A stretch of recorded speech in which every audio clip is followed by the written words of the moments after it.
Settle होऊन घ्या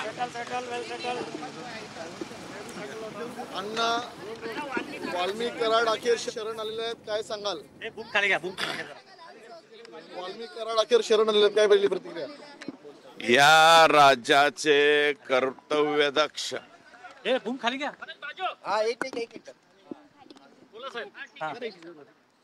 या राज्याचे कर्तव्यदक्ष मुख्यमंत्री सन्माननीय देवेंद्रजी फडणवीस साहेब यांनी घेतलेल्या ॲक्शनमुळं, दाखवलेल्या तत्परतेमुळं शेवटी CIDच्या समोर वाल्मी कराड यांना शरण यावं लागलेलं आहे. प्रथमतः मी राज्याच्या मुख्यमंत्र्यांचं इतकं कणखर निर्णय आणि धडाधड निर्णय घेतले त्याबद्दल त्यांचं मी मनापासून या ठिकाणी आभार मानतो. आणि आता त्यांच्या प्रॉपर्टी सीज करण्याच्या संदर्भात जे CID म्हणजे परत CIDचे IG, त्यांचे SP, DYSP आणि अन्य सहकारी ज्यांनी त्यांच्या पाठीमागं फार जोरामध्ये लागले आणि त्यांना शरण येण्यास भाग पाडलेलं आहे.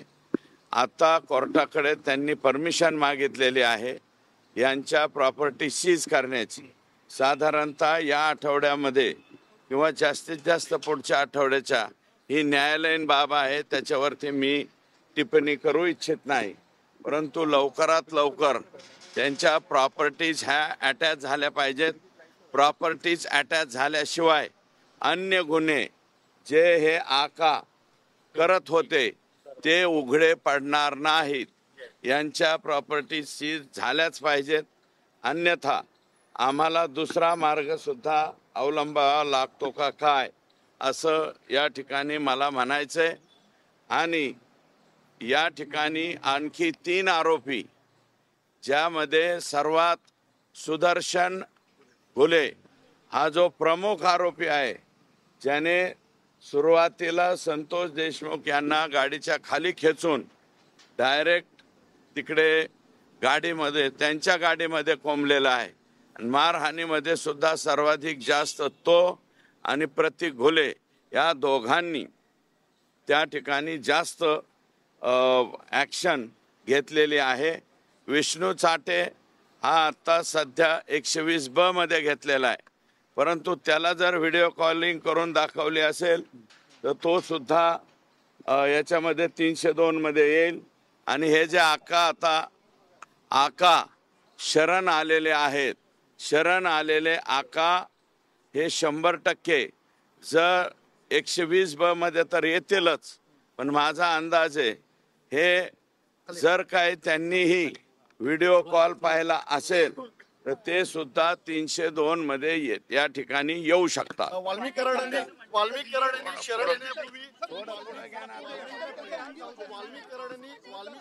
शरण येण्यापूर्वी एक स्टेटमेंट दिलेलं आहे माध्यमांना. त्या स्टेटमेंटमध्ये त्यांनी असं म्हटलंय की राजकीय हेतू पुरस्पर माझ्यावरती कारवाई केली जाते. राजकीय हेतू पुरस्पर हे ते आता हे जोडायचे उद्योग झाले. कशाचं राजकारण आणि कशाचं काय? आम्ही कोणी राजकारत्यांनी तुम्हाला सांगितलं होतं का इतक्या चुकीच्या पद्धतीने संतोष देशमुखला मारा म्हणून? उगाच आपलं स्वतःच्या अंगावर आल्याच्या नंतर काहीतरी बोलायचं म्हणून ते बोलतायत. माझं मत असं आहे, तुम्हाला कोणी उद्योग सांगितला होता हा? ही अशीच घटना ऑक्टोबर 2023ला माझ्या मतदारसंघातील पाटोदा तालुक्यामधून घडली होती. O2 कंपनी होती.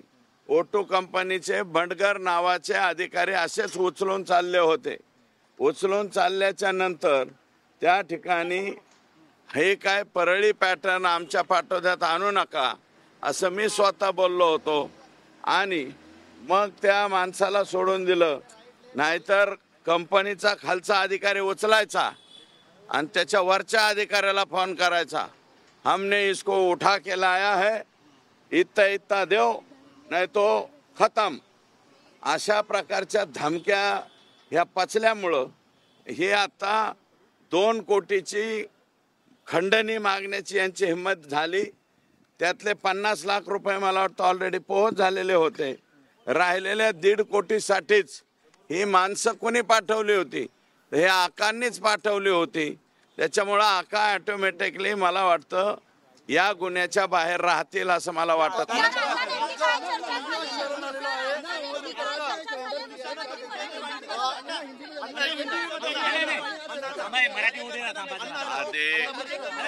आधी माय मराठी हिंदीत नंतर मराठी हिंदीवाले खाली करत पोलिसांना माहिती नसतं, यंत्रणेला माहिती दिवस नसतं. फक्त सरेंडर व्हायच्या आधी कार्यकर्ते आधी पोहोचतात. कम्युनिकेशन सुरू होतं का कार्यकर्ते? लावला पाहिजे. याच्या मोका तर माननीय मुख्यमंत्री महोदयांनी मोक्याची घोषणा केलेली आहे. त्याच्यामुळे या केसमध्ये 302, 120(ब), खंडणी आणि मोका हे सर्वच्या सर्व गुन्हे त्या ठिकाणी या सगळ्या आरोपींच्या वरती लागणार आहेत. हे मी नाही, राज्याच्या सर्वोच्च व्यक्तीने ही घोषणा केलेली आहे. त्याच्यामुळं मोका लावण्याचा प्रश्नच येत नाही. धनंजय मुंडे काल येऊन मुख्यमंत्र्यांना भेटतात आणि आज आरोपी सरेंडर होतो. धनंजय मुंडे भेटल्यानंतर सरेंडर होतोय. हे तुम्ही धनंजय मुंडे साहेबांनाच विचारलेलं बरं राहील, मला न विचारलेलं बरं. तुमची काय चर्चा झाली आता फडणवीस साहेबांनी? देवेंद्रजींनी काय आश्वासन दिले? मी आता काहीही चूक केलेली नाही. मी आता माननीय मुख्यमंत्र्यांकडे गेलो होतो. ते फक्त जे खाली आपल्या याच्यापुरते जामीनपुरते जे सरकारी वकील नेमलेले आहेत त्याच्यामध्ये एका शब्दाची त्रुटी आहे, ती त्रुटी दूर करावी अशा प्रकारची विनंती करायला मी त्यांच्याकडे गेलेलो आहे. प्रतिमा स्वच्छ राहावी म्हणून धनंजय मुंडेंनी राजीनामा द्यावा अशी तुमची थेट मागणी आहे का?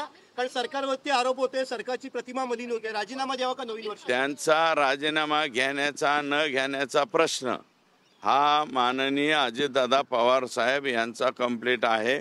त्याच्यामुळं त्याच्यावरती मी फारसं काय बोलणार नाही. शरण आलेले आहेत अण्णा. सरकारची प्रतिमा मलिन होते. सरकारचं नाव खराब होतंय तर मी फार छोटा माणूस आहे. मी एका 2.25 तालुक्याचा आमदार आहे. मी या बाबीवर निर्णय करू शकत नाही.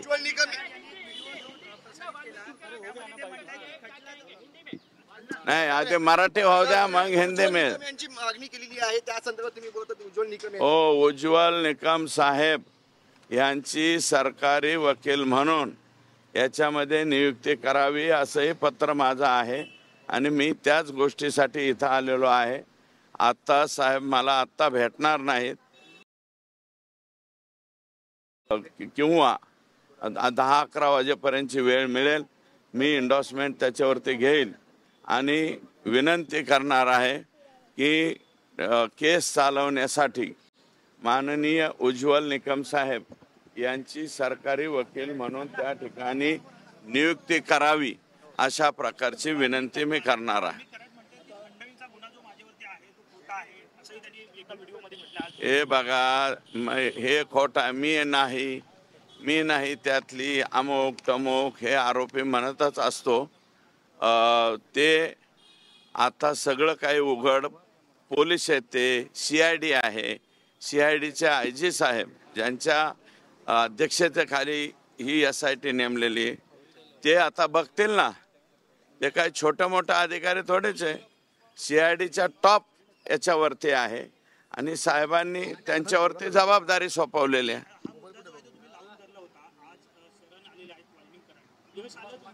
पण समाधानी आहात? हे बघा, ते शरण म्हणजे प्रॉपर्टी अटॅचची भीती. एक तर पोलीस घरादारापर्यंत गेलेले आहेत, त्यांच्या घरच्यांना उचलायला लागले चौकशीला, परत दुसऱ्या ठिकाणी उचलाउचली व्हायला लागली. मग शेवटी माणूस किती दिवस दम धरणार? म्हणून ते शरण आलेले आहेत. ते काही खुशीने वगैरे शरण आलेले नाहीत. बीडच्या पालकमंत्री पदाबाबत हे बघा, पालकमंत्री हे ते विषय कृपया इथं काढू नका. संतोष देशमुख आणि त्याचा झालेला अमानवीय खून याच्यावरतीच प्रश्न विचारा. पालकमंत्री strong भूमिका घ्यायला मदत झाली अहो असती. पालकमंत्री हे झंटा फंटा कार्यक्रम आहे ते द्या सोडून. फक्त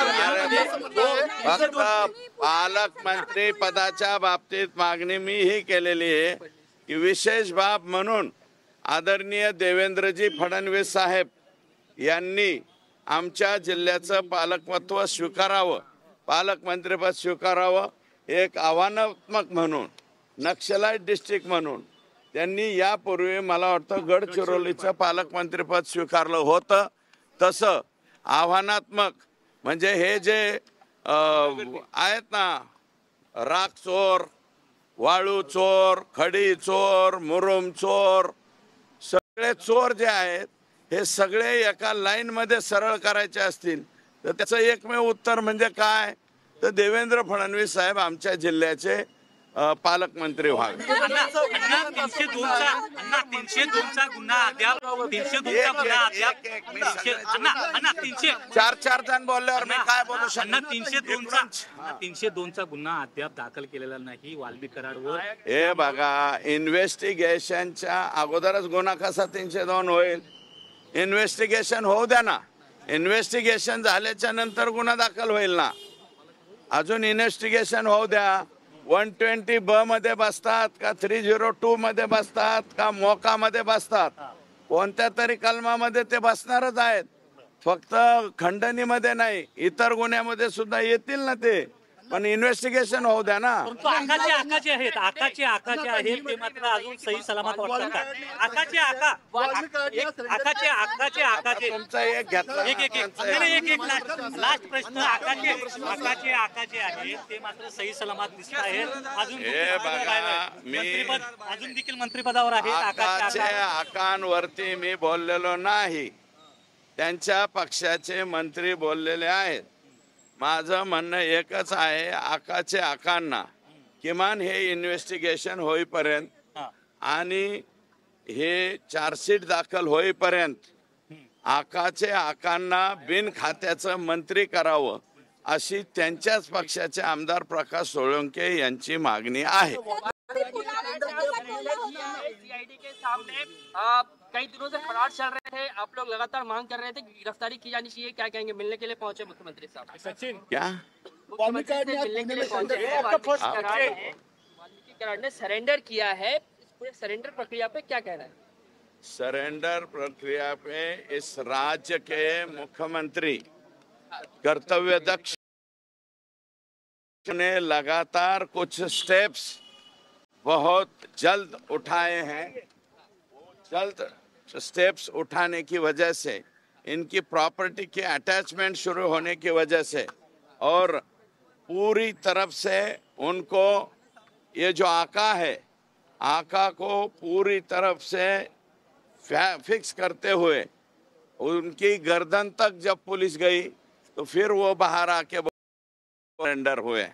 वो सरेंडर नहीं हुए और वो इनको जो गिरफ्तारी हुई है, इसलिए मैं राज्य के मुख्यमंत्री देवेंद्र जी फडणवीस साहब का आभार मानता हूँ. मको का मेरी मांग मैंने सभागृह में की है और उसी सभागृह में देवेंद्र जी ने, फडणवीस साहब ने मौका लगाने की घोषणा की है. ऑटोमेटिक इस जो पूरी घटना है, इन सब घटना में ये जो है मौका लगने वाला है. धनंजय मुंडे के काफी करीबी बताए जाते हैं, आप लोगों ने धनंजय मुंडे पर भी जो आरोप लगाया, आप क्या चाहेंगे जब तक जांच पूरी ना हो तब तक जो है मंत्री पद से इस्तीफा? जब तक तर मनाला आनंद हा शब्द योग्यच नाही, पण थोडंसं समाधान. इन्होंने मांग की है कि जब तक इन्वेस्टिगेशन नहीं होता, चार्जशीट दाखिल नहीं होता और चार्जशीट दाखिल होने के बाद तब तक मिस्टर धनंजय मुंडे साहब को बगैर खाते का मंत्री रखना चाहिए. पब्लिक प्रोसिक्यूटर के तौर पे उज्जवल निकम की नियुक्ति की जाए, उसकी मांग आप लोगों ने की? मैंने ऑलरेडी मांग की है कि इस इतनी बड़ी घटना है, ये कांग्रेस के कार्यकाल में जो तंदूरकांड हुआ था, बाद में बीच में वो दिल्ली में किसी लड़के के टुकड़े टुकड़े किए गए थे, उतनी वो घटना जितनी ही ये बड़ी क्रूरतापूर्वक की हुई हत्या है संतोष देशमुख की, इसलिए इसलिए पब्लिक प्रोसिक्यूटर करके जो वहाँ पे खड़ा करने हैं उज्जवल निकम जी को खड़ा करना चाहिए, ये मेरी मांग है और मैंने वो लिखित स्वरूप में की है। मुख्यमंत्री साहब का खाली आभार मान के मैं बाहर निकला हूँ। ये जो गैंग है, ये गैंग्स ऑफ वशेपुर जो है, हमारे जिले का गैंग्स ऑफ वशेपुर, इनको कब्जे में लाने के लिए जो आज अरेस्ट हुई है और वो खुद सरेंडर हुए हैं, इसके बारे में उनका अभिनंदन करने के लिए और आभार मानने के लिए मैं यहाँ पर वो खुद को निर्दोष मान रहे हैं। उन्होंने वीडियो बनाया खुद का, बोला कि अगर मैं इसमें दोषी पाया तो मैं सजा भुगतने के लिए तैयार हूँ। गांधी जी की भाषा बात करते हैं। अफजल गुरु ने भी खुद को बोला था क्या मैंने गुनाह किया था। अजमल कसा बोला था क्या मैंने गुनाह किया था। कोई जो भी ये करता है, गुनाह करता है, वो पहले यही बोलता है मैंने कुछ नहीं किया, मैंने कुछ नहीं। ऐसा थोड़ी है, जांच में सब बाहर आ जाएगा ना।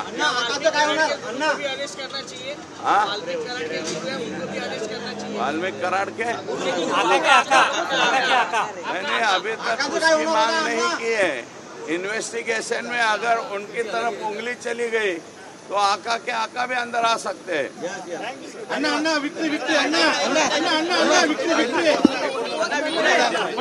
मध्ये इकडे